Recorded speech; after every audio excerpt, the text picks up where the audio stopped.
Terletak di ujung barat Kecamatan Orong Telu, desa Mungkin memiliki 6 dusun. Mungkin, Kopo, Bakti Telu, Tangkaleng, Karya Baru, dan Posong.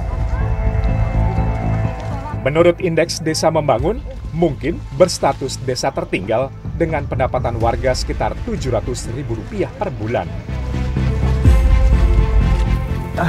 Bisa dilihat upaya juga kesengsaraan warga atau khususnya ibu-ibu yang ada di sini. Untuk mencari kemiri saja harus melewati jalanan yang lumpur, juga dakian seperti ini. Saya aja sudah lumayan lelah dan sering termasuk ke dalam lumpur. Bagaimana ibu-ibu yang harus setiap hari untuk mencari kemiri di atas gunung. Letak kebun kemiri berjarak 3-5 km. Melalui perbukitan dan jalan tanah merah sudah menjadi pekerjaan keseharian mereka. Akhirnya setelah kurang lebih kita melakukan perjalanan selama 2 jam, sampailah kita di tempat pohon kemirinya. Saya benar-benar capek banget. Bisa dilihat, bisa dibayangkan gimana susahnya ibu-ibu di sini untuk mencari kemiri aja. Bu, ini di mana, Bu? Oh, kemirinya. Pohon kemirinya mana? Cara panennya cukup mudah. Para ibu cukup mengambil buah-buah kemiri tua yang jatuh dari pohon. Kemiri yang baru jatuh bentuknya akan seperti ini. Besar, bulat seperti ini. Nah, nanti setelah dia agak lama membusuk, kita akan buka.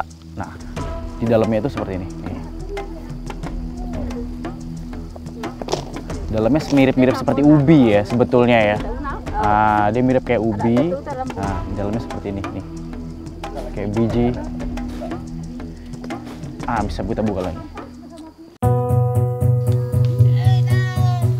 Kemiri bisa dipanen setelah pohonnya berusia 5 tahun lebih. Ini pun hanya 2 kali dalam setahun, di bulan Februari dan November. Di kondisi terbaiknya, sebatang pohon kemiri bisa menghasilkan lebih kurang 100 kg buah. Namun saat musim penghujan, bunga kemiri banyak yang rontok sehingga panen susut hingga 50%. Di balik ekonomi yang serba terbatas, ada perempuan hebat yang terus berjuang. Mereka tidak hanya bekerja untuk dirinya sendiri, tetapi juga untuk kesejahteraan keluarga. Sinar, saya sebetulnya kesulitannya apa aja, Bu, di saat mengambil kemiri ini? Ya, nak, gini, nak. Sulitnya kami mencari kemiri, ya, nak. Kalau kami sudah teman duluan, kita mau cari kemiri, bahkan kami pernah tidak dapat, anak. Terus kalau tidak dapat, anak, kami mau cari makanan kemana, anak. Ini nasib kami orang petani, anak. Terkadang dapat, terkadang enggak. Pokoknya kami orang petani ini sulit untuk mencari makan kalau belum panen seperti gini, nak. Sulit sekali, nak. Kasihan kami kalau di orang di kampung ini. Kami sebagai masyarakat yang lemah ini, anak, kami ingin jalan kami bagus, listriknya masuk supaya kami bisa mencari pekerjaan yang kita menjual air-air bisa.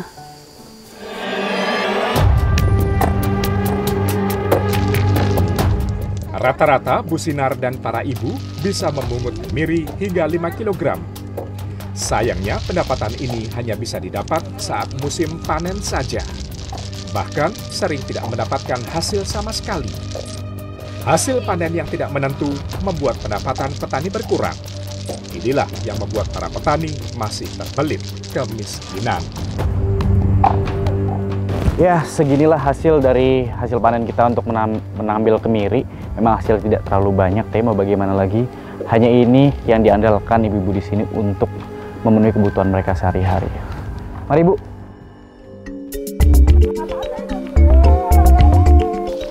Setelah sampai di rumah, kemiri harus segera dijemur agar tidak busuk. Kemiri yang sudah diambil dari hutan ini sekarang akan dijemur kurang lebih 7 hari. Kalau cuacanya bagus, tetapi kalau cuacanya mendung, sering hujan, ini bahkan bisa mencapai 2 minggu untuk bisa kemiri ini menjadi kering.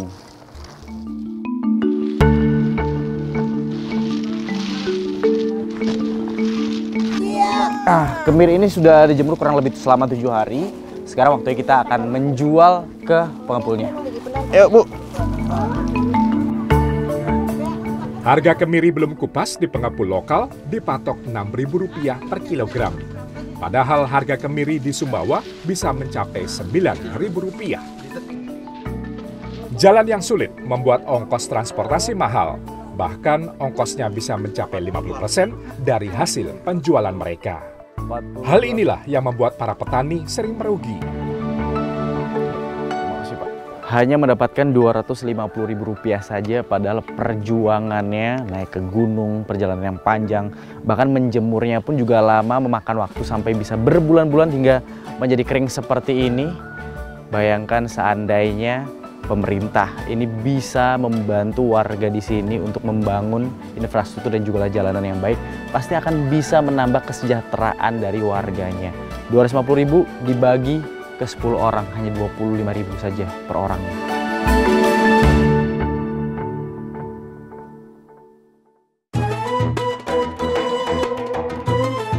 Marhaban ya Ramadan, bulan suci yang dinantikan telah tiba.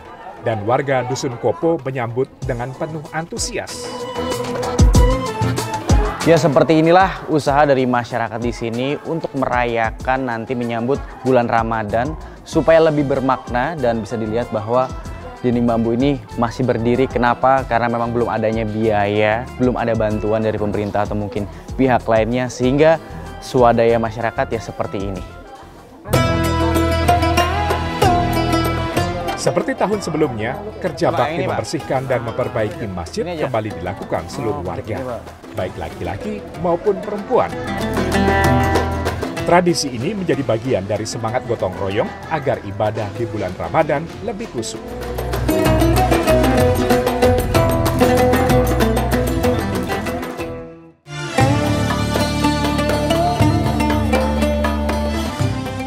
Menjelang bulan suci Ramadan, warga desa Mungkin selalu menyambut dengan penuh sukacita. Salah satu tradisi yang unik di sini saat menjelang bulan Ramadan akan melakukan tradisi makan roah bersama. Setelah salat Isya berjamaah, para perempuan desa Mungkin mulai membawa hidangan yang telah mereka siapkan sejak pagi. Ini sudah menjadi tradisi turun-temurun. Mereka membawa makanan atau biasa mereka sebut dengan dulang di atas kepala sebagai bentuk penghormatan, kebersamaan, dan rasa syukur kepada Allah.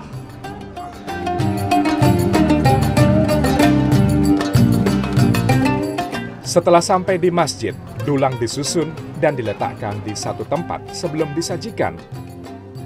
Uniknya, para perempuan hanya mengantar makanan namun tidak ikut makan. Mereka menunggu masakannya dimakan kaum laki-laki yang berada di masjid. Yang menarik, hidangan ini diberikan secara acak dan tidak dimakan oleh keluarga sendiri.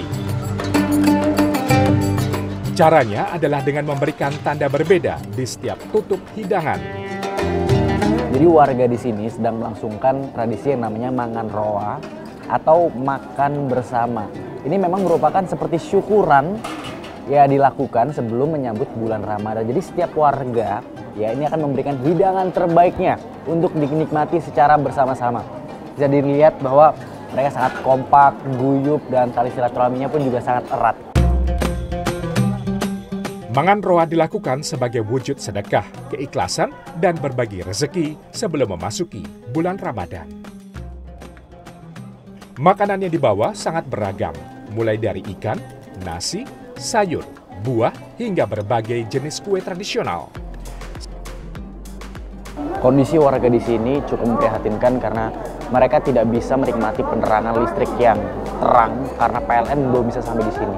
Adapun mereka memanfaatkan energi surya tapi tidak maksimal. Akhirnya mau tidak mau mereka juga harus memaksimalkan menggunakan obor. Ini memang kondisi di saat ada acara pun di masjid memang segelap ini ya. Ya memang segini kemampuannya listrik di sini karena di sini kan memakaikan tenaga surya. Kalau memang cuacanya kurang, ya segini lah kemampuannya, maksimalnya sudah segini. Memang belum ada PLN Pak di sini, belum masuk. Kalau masalah PLN itu tidak pernah ada di sini, tapi 2 tahun kemudian itu pernah dijanjikan kita PLN, tapi sampai sekarang belum ada. Belum ada pernah dimasukin PLN oleh pemerintah ke sini. Ya. Apakah dari pihak PLN pernah menyebutkan misalnya kenapa lama atau apa, pernah ditanyakan? Oh, pernah sih disebut, tapi yang jadi masalah, yang jadi kendala itu PLN-nya nggak bisa masuk karena transportasinya katanya untuk mengangkut tiang bahannya katanya. Itu yang jadi kendala.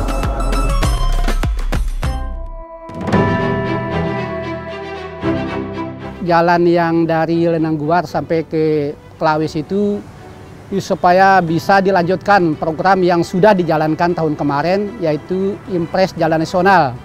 Saat ini sudah dikerjakan tahun 2024 kemarin itu dari Lenangguar sampai sebelum Teladan hanya 1,5 km.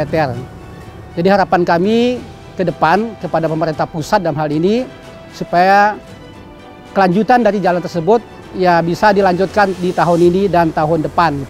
Tentang sarana kesehatan khususnya di Kecamatan Rontolu saat ini memang aksesnya agak sulit lah. Jadi yang jadi problem saat ini kami kekurangan armada. Ya. Terus mengenai tenaga kesehatan di sana, memang itu jadi problem bagi kita juga. Ya, karena dulu juga ada yang ditugaskan di sana, ya khusus di postu-postu itu. Banyak yang setelah awalnya mereka memilih lah di sana, ditugaskan. Setelah mereka menjadi ASN, menjadi PNS, dan menjadi P3K, rata-rata mereka bisa minta pindah ke tempat yang lebih bagus, masuk di kawasan-kawasan kota. Mungkin salah satu ini menjadi pelajaran bagi kita, pembelajaran bagi kita, supaya hal ini tidak dilakukan.